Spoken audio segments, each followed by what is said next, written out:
வணக்கம், நான் Tamil. Proxy voters, உங்களால் நியமிக்கப்பட்ட ஒருத்தரால உங்களோட விருப்பத்தோட உங்களோட ஓட்டை போட முடியும். இந்த ஓட்டு முறைக்கு பேரு பிராக்சி ஓட்டு முறை. இந்தியாவில் இருக்கிற எல்லாராலையும் இந்த பிராக்சி ஓட்டு முறையை பயன்படுத்த முடியுமான்னா முடியாது. சர்வீஸ் ஓட்டர்ஸால மட்டும்தான் இந்த பிராக்சி ஓட்டு முறையை பயன்படுத்த முடியும்.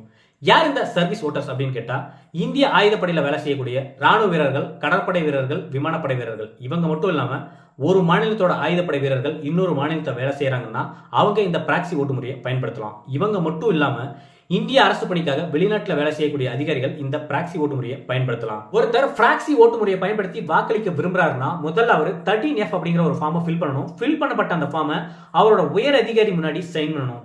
சைன் பண்ணப்பட்ட அந்த ஃபார்ம் அவரோட பிராக்சி ஓட்டர்ஸ்க்கு சென்ட் பண்ணணும். சென்ட் பண்ணப்பட்ட அந்த ஃபார்மை அவர் ஒரு நீதிபதி முன்னாடி பதிவு செய்யணும். பதிவு செய்யப்பட்ட அந்த ஃபார்ம் உடனே உரிய தேர்தல் அதிகாரி கிட்ட ஒப்படைக்கப்படும். ஒருத்தர் பிராக்சி ஓட்டரா இருக்கணும்னா அவர் 18 வயது நிரம்பியவரா இருக்கணும். அவர் அதே தொகுதியில வசிக்கிறவரா இருக்கணும். இந்த பிராக்சி ஓட்டர்ஸ் ஓட்டு போட போகும்போது அவங்களோட வாக்காளர் பட்டியல் தனியா இருக்கும். இவங்க வாக்களிச்ச உடனே அவங்களுக்கு நடுவிரல்ல கருப்பு மை வைப்பாங்க.